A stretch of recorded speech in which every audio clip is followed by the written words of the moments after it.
सिंगड़ावाला। एक समयर कथा।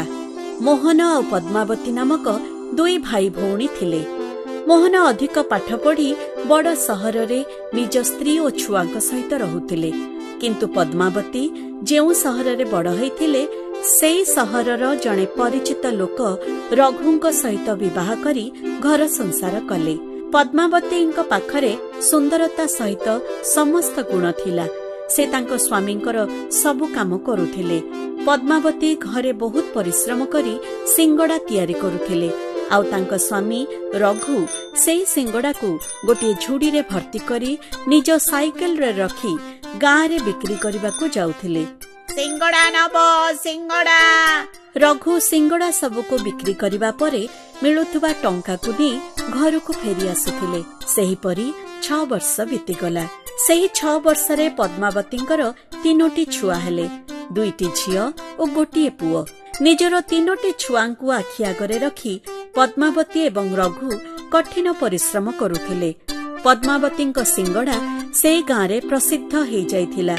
दिने पद्मावतींक भाई मोहन पद्मावतींको भेटिबाकू गाँ को आसीथिले। मोहन पद्मावतींको कहिले, एठी आउ केते दिन रहिबो? सहर को आसी एठी करुथुबा सिंगड़ार धंदा सेठी करुन। सेही समय रे रघु घर को आसिले। मोहन तांको मध्य ठीक सेही कथा कहिले। एक कथा सुनी रघु कहिले, जदि छुआंकर भविष्यत सहर रे भल हबो तेबे आमे निश्चित जीवु भाई। मोहन तांको कहिले, जो जगह रे बहुत लोक चाकरी करती सेहिठारे सिंगड़ा बिक्री करबा आरंभ कर। मु जेउठारे चाकरी करूची प्रत्येक दिन सकाळे सेठिकी मो सहित आसी साइकल रे सिंगड़ा बिक। जेमिति मोहन कहिले सेही भली रघु पूरा परिवार को नै सहर को चली गले। मोहनंकर घर पाखरे एक छोट घर भड़ारे नहीं सेमाने सेठी रहिबाकू लागिले। गाँ परी सेठारे मध्य पद्मावती सिंगड़ा तैयारी कले। आउ रघु ताहाकू साइकेल रे रखी मोहन को सांगरे तांको चाकरी करुथबा जागा को जाई बिक्री करिबा आरंभ कले। प्रत्येक दिन मोहन चाकरी को जाई टंका उपार्जन करुथिले एवं मोहन को सांगरे जाई रघु सिंगड़ा बिकी टंका उपार्जन करुथिले। पद्मावती हाथ तियारी सिंगड़ा सहर लोकंको मध्य बहुत भल लागिला।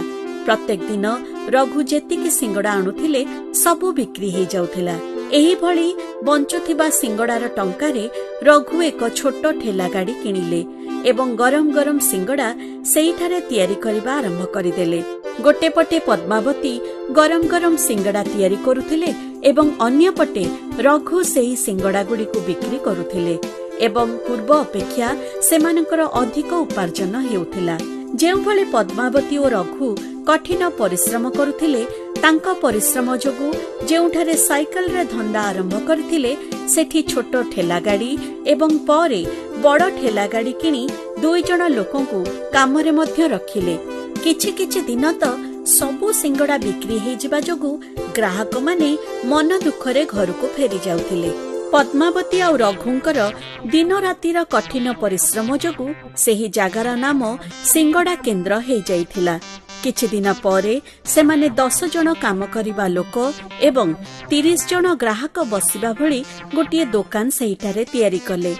जेमिते समय बीतिबाकू लागिला सेमिते पद्मावतीर पिलामाने भी बड़ हेबाकू लागिले। मोहन मध्य रघुंक भली उन्नति कले एवं भल उपार्जन करिबाकू लागिथिले। दिने चाकरी सारी मोहन घर को फेरुथिबा समय पद्मावती और रघुंकर सिंगड़ा केन्द्र देखिले एवं सेठाकू गले। आउ कहिले, मो उपदेश जोगु तुमे माने एते सफलता पाइल। मु एबे आउ गोटे उपदेश दउची, सुन। पद्मावती कहिले, से उपदेश कौन भाई? मु 10 वर्ष हेला देखुची रघु एते सबु लोकंकु सिंगड़ा केन्द्र रे संभाळुची। ताकू देखि मु आश्चर्य। रघु मैनेजर पोस्ट पई पूरा योग्य। मो भली बड़ चाकिरी मो भली सुनाम जदि काम पसंद ताहले से करिवो। एठारे रघु प्रत्येक दिन निज दक्षता और समय को नष्ट करुची। पद्मावती एक कथा सुनी कहिले, ए कौन भाई? आमे तो भाबुथिलु आपणको कामठु आम काम बहुत भल बोली। ଏମିତି କାହିଁକି? କାରଣ 10 ବର୍ଷ ପୂର୍ବରୁ ଗୋଟେ ସାଇକେଲ ଷ୍ଟାଣ୍ଡ ଉପରେ ଗୋଟେ ଛୋଟ ଝୁଡିରେ ଆମେ ସିଙ୍ଗଡା ବିକୁଥିଲୁ। ସେହି ସମୟରେ ଆପଣଙ୍କୁ ଚାକିରି ମିଳିଥିଲା। ସେହି ସମୟରେ ଆମେ ପ୍ରତିଦିନ 800 ଟଙ୍କା ଉପାର୍ଜନ କରୁଥିଲୁ ଆଉ ଆପଣ ମାସକୁ 10,000। ଏହି 10 ବର୍ଷ ମଧ୍ୟରେ ବହୁତ କିଛି ବଦଳି ଯାଇଛି। ଏବେ ଆମେ ଗୋଟେ ବହୁତ ବଡ ସିଙ୍ଗଡା ଦୋକାନର ମାଲିକ। ଏହି ସ୍ଥାନରେ ଆମେ ପ୍ରସିଦ୍ଧ ଅଟୁ। ଆପଣ ଏହି 10 ବର୍ଷରେ ମ୍ୟାନେଜର ହେଲେ ଆଉ ମାସକୁ 1 ଲକ୍ଷ ଟଙ୍କା ପାଉଛନ୍ତି ଏବଂ ଆମର 1 ଲକ୍ଷରୁ ବି ଅଧିକ ଉପାର୍ଜନ ହେଉଛି। ଆମର ପିଲାଙ୍କ ଭବିଷ୍ୟତ ପାଇଁ ଆମେ ଯାହା କରିଛୁ ତାହା ଠିକ ଅଟେ ଭାଇ। ଭବିଷ୍ୟତ ପାଇଁ ତାହା କେମିତି?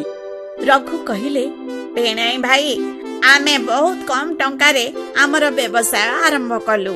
ଆମେ ଯେଉଁଭଳି କଠିନ ପରିଶ୍ରମ କଲୁ, ଆମ ପିଲାମାନଙ୍କୁ ସେଭଳି ପରିଶ୍ରମ କରିବାର ଆବଶ୍ୟକତା ନାହିଁ। ଗୋଟେ ଦିନ ମୋ ପୁଅ ଏହି ସିଙ୍ଗଡା ବ୍ୟବସାୟକୁ ସମ୍ଭାଳିବ। ସମ୍ପୂର୍ଣ୍ଣ ଭାବେ ପ୍ରସ୍ତୁତ ବ୍ୟବସାୟକୁ ଆହୁରି ବଡ଼ କରିପାରିବ। ପଦ୍ମାବତୀ କହିଲେ, କିନ୍ତୁ ଆପଣଙ୍କ ପିଲାମାନଙ୍କୁ ପୁଣି ପ୍ରଥମରୁ ପରିଶ୍ରମ କରିବାକୁ ପଡିବ। ଆମ ପରି ଆପଣଙ୍କ ପିଲାମାନେ ସିଧା ଆପଣଙ୍କ ସ୍ଥାନରେ ବସିପାରିବେ ନାହିଁ। ଆପଣଙ୍କ କମ୍ପାନୀର ମାଲିକଙ୍କ ପିଲାମାନଙ୍କ ପାଇଁ ତାହା ସମ୍ଭବ ଅଟେ। ଆପଣଙ୍କ ପିଲାମାନେ ଆପଣଙ୍କ ସ୍ଥିତିକୁ ପହଞ୍ଚିଲା ବେଳକୁ ମୋ ପିଲାମାନେ ଆମ ବ୍ୟବସାୟକୁ ବହୁତ ବଡ଼ କରିଦେବେ। ଏବେ କୁହନ୍ତୁ ଭିଣେଇ ଭାଇ, କିଏ କାହାର ସମୟ ଆଉ ଦକ୍ଷତାକୁ ନଷ୍ଟ କରୁଛି? ଏହି ସବୁ କଥାକୁ ଶୁଣି ମୋହନ ଭାବିଲେ ପଦ୍ମାବତୀ ଓ ରଘୁ ଯେଉଁ କଥା କହୁଛନ୍ତି ତାହା ପୁରା ଠିକ ଅଟେ। ସେ ଚୁପଚାପ ଚିନ୍ତା କରି ସେଠାରୁ ଚାଲିଗଲେ। ପଦ୍ମାବତୀ ଆଉ ରଘୁ ଦୁହେଁ ତାଙ୍କ 2 ଝିଅଙ୍କର ବାହାଘର କରିଦେଲେ ଏବଂ ନିଜ ପୁଅକୁ ସିଙ୍ଗଡା ବ୍ୟବସାୟ କରାଇଦେଲେ। ପଦ୍ମାବତୀର ପୁଅକୁ କଠିନ ପରିଶ୍ରମ କରି କାମ କରିବା ଓ ସୁନାମ ଅର୍ଜନ କରିବା ଦେଖି ମୋହନ ନିଜ ଝିଅକୁ ତା ସହିତ ବାହାଘର କରାଇବାକୁ ଚିନ୍ତା କରି ରଘୁ ଆଉ ପଦ୍ମାବତୀକୁ ପଚାରିଲେ, ଯେଉଁଥିପାଇଁ ସମସ୍ତେ ଖୁସିରେ ମାନିଗଲେ। କେବଳ ତୁମ ପିଲାମାନଙ୍କର ନୁହେଁ, ଏବେ ମୋ ଝିଅର ମଧ୍ୟ ଖୁସିରେ ଜୀବନ ଅତିବାହିତ